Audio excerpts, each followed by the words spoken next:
Shalom Bapak Ibu, Saudara yang dikasihi Tuhan, kembali bersama dengan saya pada hari ini Selasa, tanggal 26 Mei 2026. Saya mau ajak saudara kita membaca dan merenungkan firman Tuhan yang pada hari ini bertemakan bahaya menjadi suam-suam kuku. Sebelum kita akan merenungkan firman Tuhan, saya akan mengajak saudara untuk kita berdoa bersama. Mari kita berdoa. Allah Bapa di sorga, dalam nama Tuhan Yesus Kristus kami bersyukur, berterima kasih Tuhan untuk hari ini. Kami kembali diizinkan untuk membaca dan merenungkan firman Tuhan. Dan biarlah firman Tuhan ini boleh tertanam dalam hati kami, sehingga kami terus mengandalkan Engkau saja dalam hidup kami. Berbicaralah kepada kami Tuhan, hanya di dalam nama Yesus Kristus kami berdoa dan bersyukur. Amin. Nah saudara, tema kita pada hari ini adalah bahaya menjadi suam-suam kuku. Saya berharap saudara juga membaca beberapa firman Tuhan. Yang pertama diambil dari Wahyu 3 ayat 15 sampai 17 dan juga ayat yang ke-20. Silahkan saudara membaca. Dan juga dari Wahyu 3 keseluruhannya dari mulai ayat 14 sampai 22. Dari 2 Raja-Raja pasal yang keempat sampai dengan pasal ke-6. Demikian juga silahkan saudara juga membaca dari Injil Matius 12 ayat 22 sampai 50. Izinkan saya membaca bagi saudara dari Wahyu 3 ayat 15 sampai 17. Demikian firman Tuhan. Aku tahu segala pekerjaanmu. Engkau tidak dingin dan tidak panas. Alangkah baiknya jika engkau dingin atau panas. Jadi karena engkau suam-suam kuku dan tidak dingin atau panas, aku akan memuntahkan engkau dari mulutku. Karena engkau berkata, aku kaya dan aku telah memperkayakan diriku, dan aku tidak kekurangan apa-apa.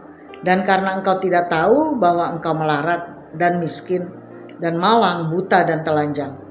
Nah, perenungan kita pada hari ini, saudara, dalam Wahyu 3, yang tadi saudara baca mulai dari ayat 14 sampai 22, Tuhan Yesus menyampaikan teguran keras kepada jemaat di Laodikia.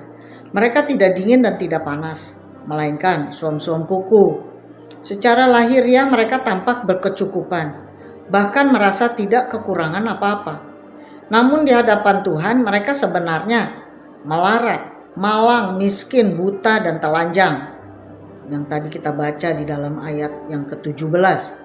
Ini adalah gambaran tragis tentang orang percaya yang kehilangan kepekaan rohani, tidak lagi sungguh-sungguh hidup bagi Tuhan, tetapi juga tidak sepenuhnya meninggalkannya. Keadaan suam-suam kuku bukan sekadar kelemahan, melainkan kondisi yang berbahaya karena membuat seseorang merasa baik-baik saja, padahal sedang menjauh dari Tuhan. Bahaya apa yang dapat terjadi bagi orang percaya?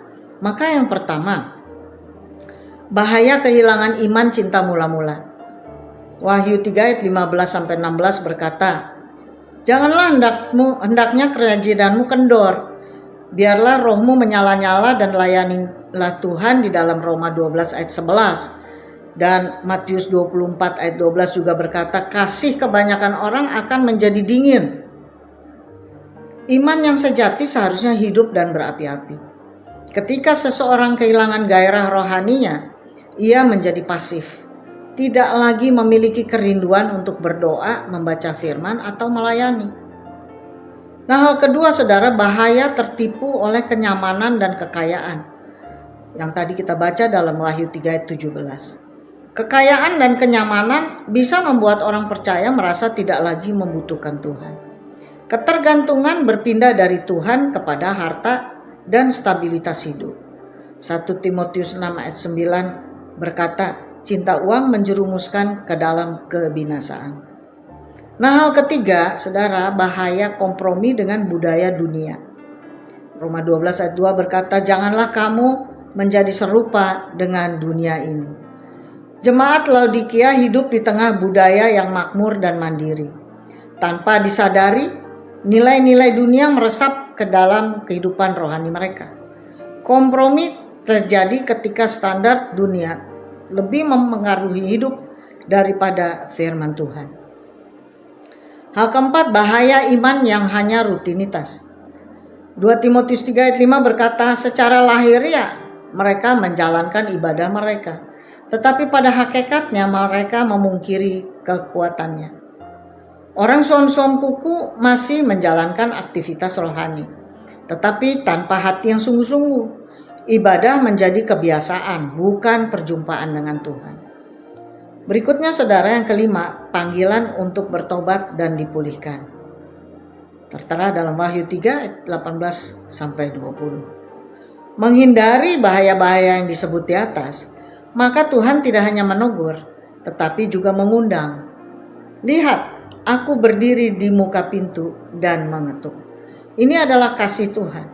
Ia masih memberi kesempatan untuk bertobat, membuka hati, dan dipulihkan. Nah, refleksi kita pada hari ini saudara, menjadi suam-suam kuku adalah kondisi rohani yang berbahaya karena membuat seseorang merasa aman padahal sedang jauh dari Tuhan.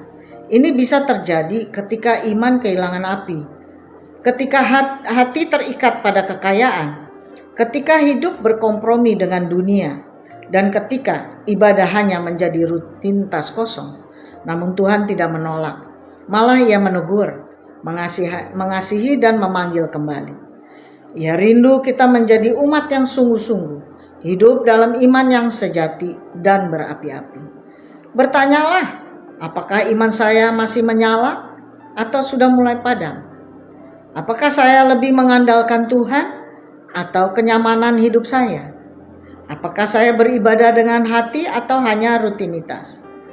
Jangan biarkan diri kita menjadi suam-suam kuku, tetapi jadilah pribadi yang sungguh-sungguh mengasihi dan hidup bagi Tuhan. Demikian perenungan kita pada hari ini saudara, mari kita berdoa.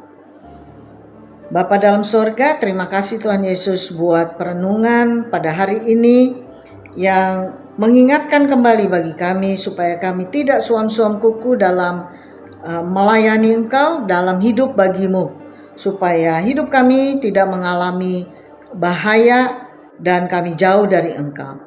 Terima kasih Tuhan, biarlah Engkau terus menyertai kami sepanjang hari ini, dan kami serahkan setiap aktivitas kami ke dalam tangan kuasa-Mu. Di dalam nama Yesus Kristus kami berdoa dan bersyukur kepadamu. Haleluya. Amin.